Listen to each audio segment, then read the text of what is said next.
Good day, I'm Stacey Ann Smith and this is your GIS News for Wednesday, June 19.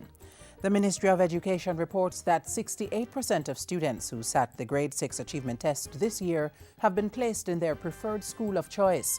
Of the 42,268 students who sat the exam, 85% were placed in high schools and the remaining 15% placed in technical schools, primary and junior high schools, special schools and private institutions. This year, more than 90% of our students will be able to secure access to a 5-year secondary program. And this is a matter which is often overlooked but is of great significance as the access to good education has expanded courtesy of the taxpayer. Minister Thwaites urged parents and students to accept the placements and to make the best use of the opportunity afforded them in the schools in which they are placed. I would like to ask parents and students to accept the placements that they have received and that they will be made aware of later this week, and to grow where they are planted. All schools will receive the GSAT results this Thursday, and the Ministry of Education will also have the results posted online by Friday this week. By the end of 2014, all children in detention centres and at police stations will be kept separately from adults. Youth and Culture Minister Lisa Hanna gave that commitment during her sectoral presentation in Parliament Tuesday as she announced that 148 children were removed from lockups between January last year and May this year. She said the administration was also looking to the end of 2014 to ensure that children were not kept in remand for more than 48 hours before being brought to court. The Youth Minister said there was an action programme in place to achieve this. It includes the minister receiving weekly reports on children in lockups from the police and the building or retrofitting of appropriate facilities to house children in remand.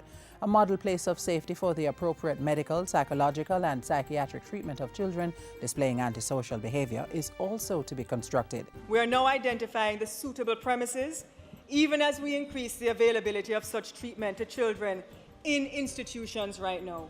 An interministerial working group has been formed to coordinate government actions on behalf of children who come in contact with the justice system. Meanwhile, a green paper on the revised National Youth Policy could be tabled in Parliament by September.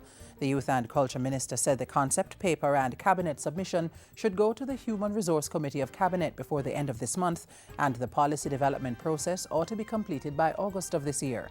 The National Youth Policy places focus on entrepreneurship, skills training and preparing young people for the work environment.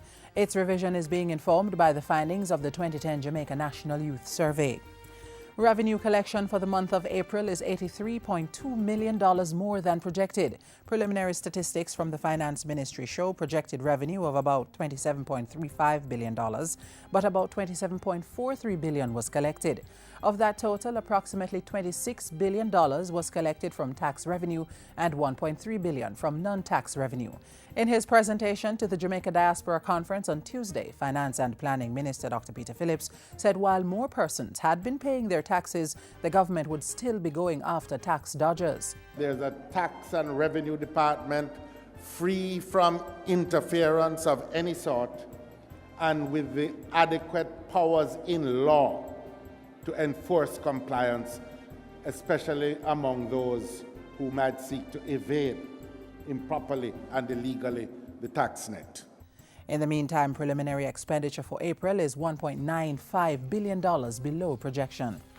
And finally, Jamaica could have another airline if all goes according to plan. The airline called FIWI Air took advantage of the marketplace session at the Jamaica Diaspora Conference in Montego Bay to interact with potential investors and get reactions from Jamaicans. Founder and Chief Executive Officer Eric Turner said the company's name represented the passion of the Jamaican people and the entity was currently exploring a bond as a possible funding option. We don't want capitalism and the people with the heavy pocket alone to participate here.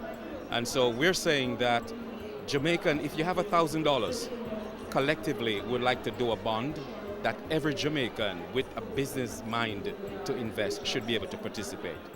Meanwhile, the diaspora marketplace at the Jamaica Diaspora Conference has been abuzz with activities. Members of the diaspora got the chance to interact with representatives from both public and private organizations, get first-hand information, and benefit from expert services. And that's it for GIS News today. I'm Stacey Ann Smith. Thank you for watching.